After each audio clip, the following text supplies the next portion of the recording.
મહેસાણા જિલ્લાના ઊંઝા તાલુકાના બ્રાહ્મણવાડા હાઈવે પર ગઈકાલે રાત્રે એક ગંભીર ટ્રિપલ અકસ્માત સર્જાયો કે જેમાં 2 યુવાનના કરુણ મોત નીપજ્યા હતા।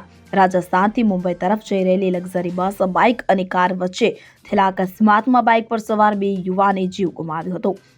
મળી આવતી માહિતી અનુસાર મૃતક યુવાનો બ્રાહ્મણવાડા વિસ્તારની આસપાસ આવેલી ખાનગી ફેક્ટરીમાં મજૂર તરીકે કામ કરતા હતા। તેઓ કામ પરથી પરત ફરી રહ્યા હતા તે દરમિયાન આ દુર્ઘટના સર્જાઈ હતી।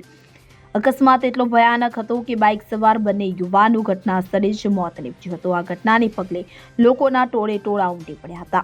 ઘટનાની જાણ થતાં સ્થાનિક પોલીસે દોડી આવી મૃતક યુવાઓના મૃતદેહને પોસ્ટમોર્ટમ અર્થે ખસેડી આગળની તપાસ હાથ ધરી હતી। જો કે હજી સુધી આ ઘટનામાં મૃત્યુ પામેલ યુવાઓની ઓળખ થઈ શકી નથી।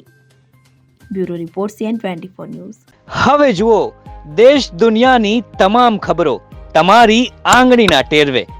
ઉઠાવો મોબાઈલ અને Google Play Store પરથી ડાઉનલોડ કરો અમારી CN24 ન્યૂઝ મોબાઈલ એપ।